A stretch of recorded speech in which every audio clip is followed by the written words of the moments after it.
Hello दोस्तों, मैं आपका दोस्त आकाश स्वागत करता हूं आपके अपने YouTube channel student helping point पर। अगर आप एक स्टूडेंट हैं और एजुकेशन से रिलेटेड अच्छे वीडियोस देखना पसंद करते हैं तो अभी के अभी हमारे चैनल को सब्सक्राइब कर लीजिए और बेल आइकन को प्रेस कर दीजिए ताकि आपको हमारे चैनल से आने वाले हर वीडियोज़ के नोटिफिकेशन सबसे पहले मिल सकें। तो जैसा कि आपने थंबनेल में देखा होगा कि आज हम HDFC स्कॉलरशिप के बारे में बात करेंगे। स्कॉलरशिप के जो भी डिटेल्स हैं वो मैं आपके साथ शेयर करूंगा, जैसे स्कॉलरशिप के लिए जो एलिजिबिलिटी क्राइटेरिया है वो क्या है, डॉक्यूमेंट्स क्या क्या चाहिए वो, और सबसे इम्पोर्टेंट और तीसरा इस स्कॉलरशिप को अप्लाई कैसे करना है और कहाँ अप्लाई करना है। तो चलिए जानते हैं एक एक करके इन सभी पहलुओं के बारे में। तो ये स्कॉलरशिप 2 बेसिस पर प्रोवाइड करवाई जाती है, मेरिट बेस्ड और नीड बेस्ड, और इन दोनों बेसिस पर ही 3 कैटेगरीज में स्टूडेंट को इन्होंने डिवाइड किया है। पहले 6 to 12, दूसरे under graduate, graduate and post graduate, और तीसरी कैटेगरी में इन्होंने रखा है प्रोफेशनल कोर्सेज जो ऑप्ट करते हैं स्टूडेंट उनको। तो सबसे पहले हम मेरिट बेस्ड फर्स्ट कैटेगरी को देखते हैं जो कि 6 to 12 है। इसमें एलिजिबिलिटी क्या है? एलिजिबिलिटी बहुत ही सिंपल है, आप इंडियन सिटीज़न होने चाहिए और करंटली आप 6 to 12 किसी भी क्लास में पढ़ते होने चाहिए, चाहे वो आप प्राइवेट स्कूल में पढ़ते हो, गवर्नमेंट स्कूल में पढ़ते हो या गवर्नमेंट एडेड स्कूल में पढ़ते हो, और आपका जो प्रीवियस एग्ज़ामिनेशन क्वालिफाई किया है आपने उसमें आपके कम से कम 55% मार्क्स होने चाहिए, और आपकी फैमिली इनकम 2.5 लाख से ज़्यादा नहीं होनी चाहिए, और आपको जो स्कॉलरशिप अमाउंट दी जा रही है काफ़ी अच्छी खासी है, 35,000 इंडियन रुपीज़। तो आगे चेक करते हैं दूसरी कैटेगरी। दूसरी कैटेगरी है under graduate, graduate and post graduate students की। इसमें एलिजिबिलिटी क्या है? इंडियन सिटीज़न होने चाहिए आप, और आप इन नॉन प्रोफेशनल जो कोर्सेज हैं इनके स्टूडेंट होने चाहिए, जैसे BCom, BA, MA, MCom etcetera. किसी रिकॉग्नाइज्ड यूनिवर्सिटी या रिकॉग्नाइज्ड कॉलेज के आप स्टूडेंट होने चाहिए, तभी आप इसको अप्लाई कर सकते हैं। इसी के साथ इन्होंने डिप्लोमा और जो पॉलीटेक्निक कोर्स करते हैं बच्चे 10वीं या 12वीं के बाद, वो भी इसको अप्लाई कर सकते हैं।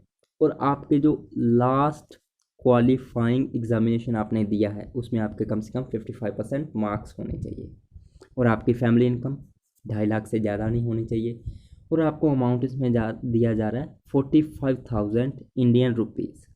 अच्छी अमाउंट है ये स्कॉलरशिप के रूप में।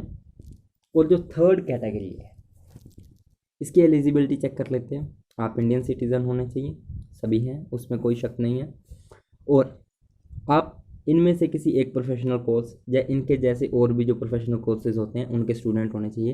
एग्जाम्पल के लिए BBA, BTech, BCA, MBBS, MBA, MCA, MTech etcetera. आप किसी रिकॉग्नाइज्ड कॉलेज या फिर यूनिवर्सिटी से इन कोर्सेज को कर रहे होने चाहिए। और थर्ड जो है इसमें आपका जो लास्ट क्वालिफाइंग एग्जामिनेशन आपने दिया है उसमें आपके कम से कम 55% मार्क्स होने चाहिए। आपकी फैमिली इनकम 2.5 लाख से ज़्यादा नहीं होनी चाहिए। स्कॉलरशिप अमाउंट इसमें सबसे ज़्यादा है 75,000 इंडियन रुपीज़ पर ईयर। काफ़ी अच्छी खासी स्कॉलरशिप अमाउंट दी जा रही है। चलिए अब चेक कर लेते हैं डॉक्यूमेंट्स आपको क्या क्या चाहिए स्कॉलरशिप के लिए। तो आपके पास पासपोर्ट साइज़ फ़ोटो होनी चाहिए, और लास्ट ईयर जो आपने एग्ज़ाम दिए हैं उनकी मार्कशीट आपके पास होनी चाहिए। जैसे अगर आपके पास 19-20 की एग्ज़ाम जो आपने दी है उसकी मार्कशीट नहीं है तो आप उसके जगह पर 18-19 की एग्ज़ामिनेशन की मार्कशीट आप लगा सकते हैं। और उसके बाद आपका कोई आइडेंटिटी प्रूफ जैसे Aadhaar card, voter ID card, driving licence, और करंट ईयर एडमिशन प्रूफ जिसमें आप fee receipt, admission letter, institution ID card, bonafide certificate जो कि आपका करंट ईयर का होना चाहिए 20-21 का। उसके बाद आप जो अपनी बैंक की पासबुक उसको स्कैन करके लगाएंगे, या फिर आप अपना कैंसल्ड चेक भी लगा सकते हैं ताकि वो आपके खाते में जो स्कॉलरशिप की अमाउंट हो उसको ट्रांसफ़र कर सकें। और इसके साथ आपको इनकम प्रूफ इसमें ज़रूर लगाना है। तो इनकम प्रूफ आपको इन्होंने 3 ऑप्शन दिए हैं। आप इन तीनों में से कोई एक लगा सकते हैं। जैसे इसमें आप इनकम प्रूफ लगा सकते हैं जो आपकी ग्राम पंचायत, वार्ड काउंसलर या सरपंच इशू करता है उसको, या फिर इनकम प्रूफ इशूड बाय जो एसडीएम करते हैं, डीएम करते हैं, तहसीलदार करते हैं, या फिर आप सिंपल नोटिस से एफिडेविट भी बनवा सकते हैं। वो आपको 80 या 100 रुपये में एफिडेविट बनाकर दे देगा, आपका काम चल जाएगा इसी में। तो आगे चेक करते हैं जो नीड बेस्ड स्कॉलरशिप हैं 6 to 12th क्लास के स्टूडेंट्स के लिए, उसके लिए एलिजिबिलिटी क्या है।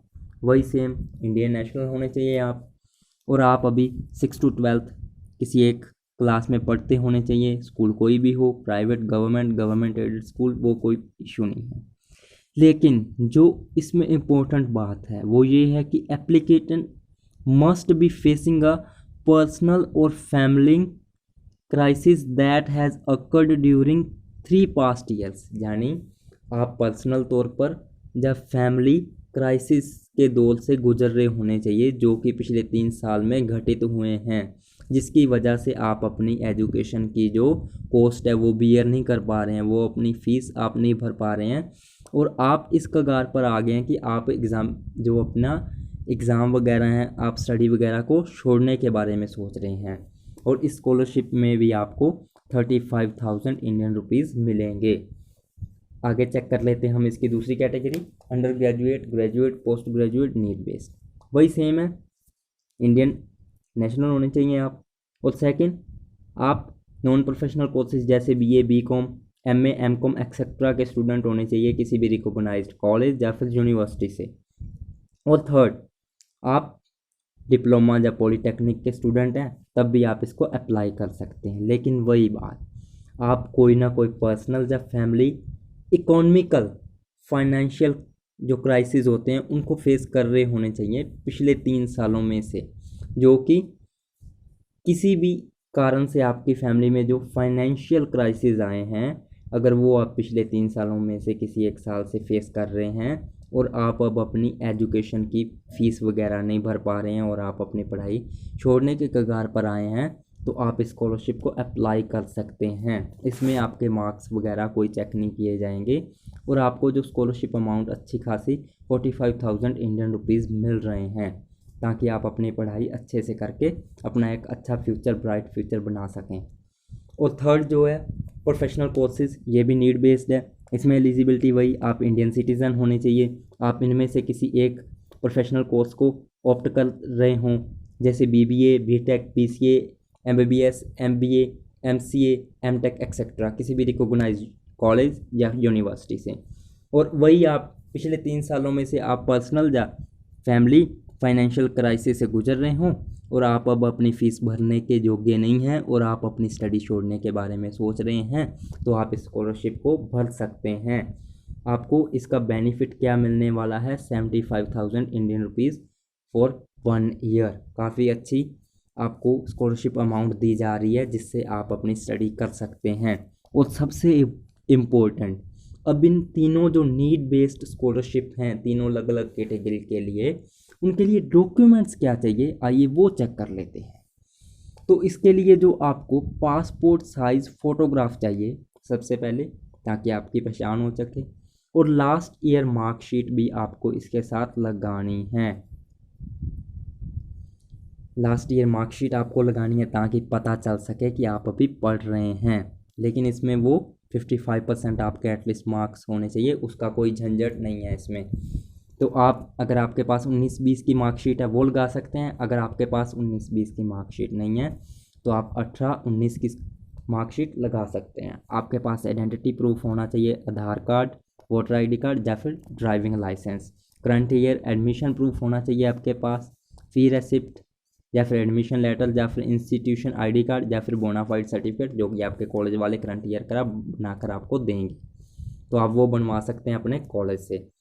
और अब जो एप्लीकेशन जो भर रहा है एप्लीकेंट, उसकी जो बैंक पासबुक है उसकी फ्रंट जो आप लगा सकते हैं, या फिर अपना कैंसल्ड चेक, ताकि वो आपके खाते में जो स्कॉलरशिप की अमाउंट है वो ट्रांसफ़र कर सकें। और सबसे इम्पोर्टेंट, क्योंकि नीड बेस्ड है, तो इसमें प्रूफ ऑफ फैमिली या फिर पर्सनल क्राइसिस, ये सबसे इम्पोर्टेंट है, बहुत ही ज़्यादा इम्पोर्टेंट है। क्योंकि इसी के बेस पर आपको ये स्कॉलरशिप दी जाएगी, क्योंकि वो आपको चेक करेंगे कि आप सच में कितने ज़्यादा फाइनेंशियल जो कमी से गुजर रहे हैं, उसी के हिसाब से वो आपको स्कॉलरशिप देंगे। तो अब अगर आप सच में नीडी हैं, इस स्कॉलरशिप के नीड बेस्ड पर भरना चाहते हैं, आपके साथ सच में कोई रियल प्रॉब्लम है, तो आप जो अपनी फैमिली या पर्सनल क्राइसिस का प्रूफ साथ में लगाकर आप इस स्कॉलरशिप को भर सकते हैं। जैसे कोरोना की वजह से आपके पापा या आपके घर में जो अर्निंग मेंबर है उसकी जॉब छूट गई हो, या फिर अर्निंग मेंबर ना रहा हो, तो उस केस में आप स्कॉलरशिप को भर सकते हैं। तो ये थे डॉक्यूमेंट दोस्तों। तो अब हम देख लेते हैं कि स्कॉलरशिप को अप्लाई कहाँ करना है। तो यहाँ पर मैंने गूगल में HDFC स्कॉलरशिप की ऑफिशियल वेबसाइट के लिए सर्च किया है। तो यहाँ पर हम जैसे स्क्रॉल डाउन करते हैं तो हमें पहले ही नंबर पर HDFC बैंक की एजुकेशनल क्राइसिस स्कॉलरशिप जो वो दे रहे हैं उसकी वेबसाइट हमें शो हो जाती है। इसको मैं ओपन कर लेता हूँ। तो जैसे ही हम ओपन कर लेते हैं तो हमें ऐसा इंटरफेस शो होता है। यहाँ पर इन्होंने अप्लाई करने के लिए क्लिक करने के लिए बोला है। तो आप यहाँ पर देख रहे होंगे ये 2019 का डाटा यहाँ पर शो कर रहा है, लेकिन जैसे हम इस लिंक पर क्लिक करते हैं तो हमें यहाँ पर ये रीडायरेक्ट कर देता है बडी फॉर स्टडी पर। यहाँ पर ये देखिए अपडेटेड डाटा के साथ इन्होंने अप्लाई करने का फॉर्म दिया हुआ है। तो ये रही वो पहली कैटेगरी की स्कॉलरशिप। सभी स्कॉलरशिप यहाँ पर दी हुई हैं। आप जिस कैटेगरी में फॉल करते हैं आप उस कैटेगरी के लिए अप्लाई कर सकते हैं। ये देखिए अप्लाई नाउ का इन्होंने बटन दिया है, यहाँ पर क्लिक करके जो भी इंपॉर्टेंट डॉक्यूमेंट है और जो भी इंपॉर्टेंट डिटेल है वो आप फिल कर दीजिए और आपकी स्कॉलरशिप अप्लाई हो जाए। उम्मीद करता हूँ कि आपको ये स्कॉलरशिप की सारी डिटेल्स समझ में आ गई होंगी और आपको ये भी पता चल गया होगा कि आपको इस स्कॉलरशिप को कहाँ पे अप्लाई करना है। तो इस वीडियो को ज़्यादा से ज़्यादा अपने दोस्तों के साथ शेयर कर दीजिए ताकि ज़्यादा से ज़्यादा स्टूडेंट्स इस स्कॉलरशिप का लाभ ले पाएँ। तो कैसी लगी ये वीडियो कमेंट करके ज़रूर बताना। तो चलते हैं, मिलते हैं अगले वीडियो में, तब तक के लिए गुड बाय।